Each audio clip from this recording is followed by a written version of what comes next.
AMG news ने सफलतापूर्वक 2 साल पूरे कर लिए हैं। इस उपलक्ष्य में राज्य के डीजीपी डीके पांडे ने न्यूज टीम को ढेरों शुभकामनाएं दी। साथ ही साथ एएमजी न्यूज के माध्यम से उन्होंने जनता को कई संदेश भी दिया। एएमजी न्यूज को झारखंड पुलिस की तरफ से और मेरे तरफ से बहुत बहुत बधाई। 2 साल का जो एएमजी का सफर रहा है वह झारखंड के इतिहास में एक सुनहरा अध्याय की तरह से रहा है। जनता की सेवाओं को, जनता की समस्याओं को, जनता की समस्याओं के निदान के लिए एएमजी न्यूज ने काफी काम किया है और मुझे उम्मीद है कि झारखंड की विकास यात्रा में एएमजी न्यूज एक महत्वपूर्ण भूमिका निभाएगा। नक्सलियों के आत्मसमर्पण के संबंध में उन्होंने कहा, नक्सलियों द्वारा सरेंडर किए जाने से इस क्षेत्र का चहुमुखी विकास होगा। क्या सुविधाएं उनके परिवार को दी जाएगी, आइए जानते हैं। कानू मुंडा और उनकी टीम ने जो आत्मसमर्पण किया है उससे पूर्वी सिंहभूम का जो डुमरिया प्रखंड है, पर्टिकुलरली उस प्रखंड के लोगों को विकास का पूरा लाभ मिलेगा।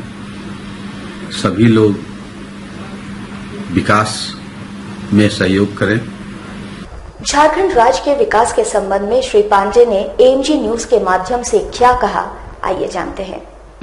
झारखंड में झारखंड की सरकार का, माननीय मुख्यमंत्री जी का केवल एक ही प्रयत्न है, झारखंड का विकास हो, जो किसी कारण से 2014 तक पिछड़ गया था। विकास के रास्ते में आने वाले जो भी रोड़े हैं, जो भी समस्याएं हैं, उसको दूर करने के लिए झारखंड पुलिस पूरी तरह से तत्परता से काम कर रही है। चाहे वो दूर दराज के जो हमारे ग्रामीण क्षेत्र हैं उनमें रोड की समस्या हो, पुल पुलिया की समस्या हो, शिक्षा की समस्या हो, स्वास्थ्य की समस्या हो, पीडीएस की समस्या हो, फॉरेस्ट प्रोड्यूस की समस्या हो, वन पट्टा की समस्या हो, पेयजल की समस्या हो, सिंचाई की समस्या हो, इन सारी समस्याओं के निदान के लिए आज सरकार प्रयत्नशील है।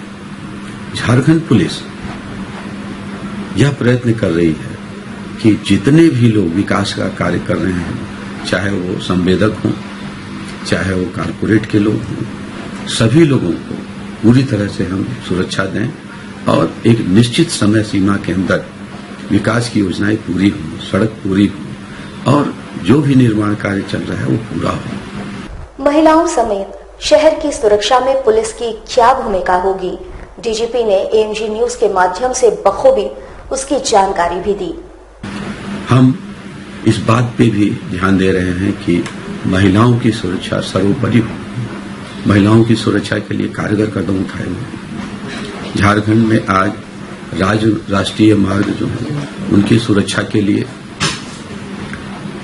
हाईवे पेट्रोल, नगर की सुरक्षा के लिए पीसीआर, इन सारी चीजों को ग्राउंड पे उतारा गया है। पुलिस 100 के माध्यम से सभी जनता से पुलिस जुड़ने का प्रयास कर रही है। शहरी क्षेत्रों में विशेषकर जमशेदपुर की जनता से हम आग्रह करना चाहेंगे कि आप पुलिस आपके द्वार कार्यक्रम के तहत पुलिस से जुड़ें। सभी मोहल्लों में एक मोहल्ला समिति बनाएं। उन मोहल्लों में जो रहने वाले वरिष्ठ नागरिक हैं, एक सम्मानित महिला उसकी सदस्य बनाएं। सभी मोहल्ला समिति एक सहयोग राशि बनाएं और उसका इस्तेमाल इलेक्ट्रॉनिक सर्वेलेंस में सीसीटीवी के माध्यम से करें और अपने मोहल्ले में स्टिकर्स लगाएं, आप सीसीटीवी कैमरे के नजर में। इसके अलावा आप एक व्हाट्सएप ग्रुप बनाएं, आप अपने जुड़ें और उससे बीट पदाधिकारी को भी जोड़ें। आप अपने मोहल्ले में एक इंफॉर्मेशन बॉक्स लगाएं जिसका कोई भी नाम आप रख सकते हैं। अगर कोई सूचना पुलिस तक पहुंचानी है तो इंफॉर्मेशन बॉक्स में डालें, जो बीट पदाधिकारी के माध्यम से थाना प्रभारी और वरीय पुलिस अधीक्षक तक पहुंचेगी और हम तुरंत उस समस्या का निदान करेंगे।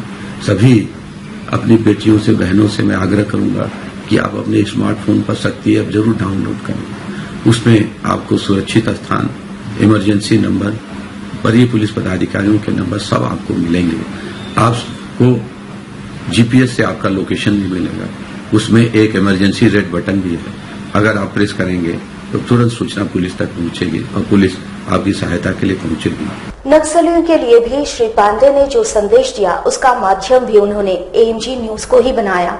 आइए इन्हीं की जुबानी हम जानते हैं नक्सलियों को मुख्य धारा से जोड़ने के लिए उन्होंने क्या कुछ कहा।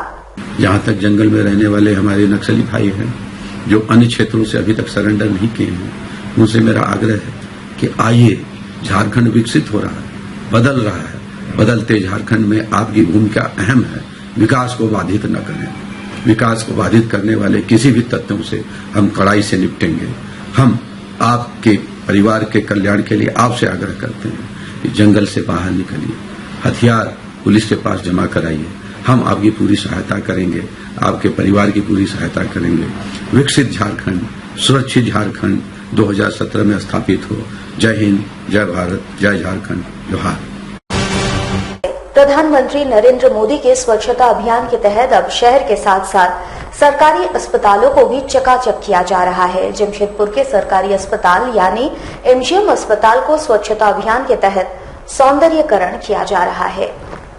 अस्पताल में बड़े बड़े स्वच्छता अभियान के होर्डिंग लगाए गए हैं। साथ ही साथ अस्पताल के भवन को डेंटिंग पेंटिंग कर चकाचक किया जा रहा है। अस्पतालों में मरीजों के लिए नए नए बेड लाए जा रहे हैं। साथ ही साथ अस्पताल में नए भवन का निर्माण कराया जा रहा है। अस्पताल में पूर्व से बने पुराने वार्ड काफी खराब अवस्था में आ गए हैं और मरीजों को बेड तक नहीं मिल पाता था। मरीजों को इस अवस्था में जमीन पर लिटाया जाता था। इन सभी चीजों को देखते हुए राज्य सरकार की पहल से अस्पताल में नए वार्ड का निर्माण कराया गया है।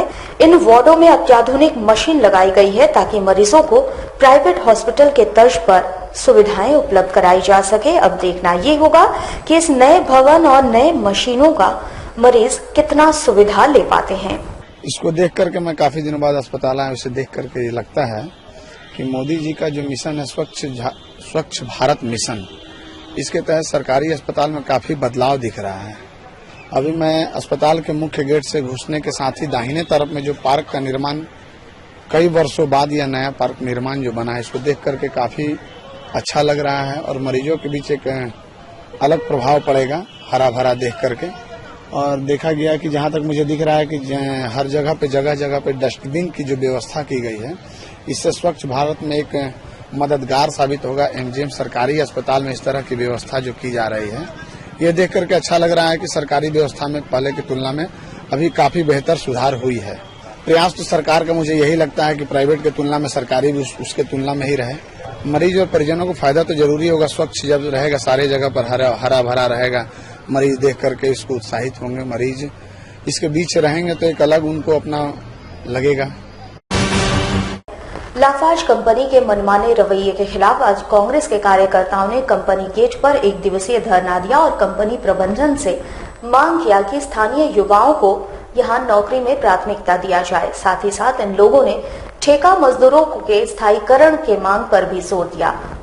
लोगों का सीधे तौर पर आरोप है कि कंपनी जब ये प्लांट लगा रही थी तो उस वक्त तत्कालीन अधिकारियों ने स्पष्ट किया था कि यहाँ स्थानीय लोगों को नौकरी दी जाएगी, लेकिन कंपनी इस आदेश का खुला अवहेलना करते हुए बाहरी लोगों की बहाली कर रही है। उधर कांग्रेस पार्टी ने मांग किया है कि कंपनी में काम करने वाले अस्थायी मजदूरों को स्थायी किया जाए, ठेका प्रथा समाप्त कर दिया जाए ताकि यहाँ के बेरोजगारों को रोजगार मिल सके।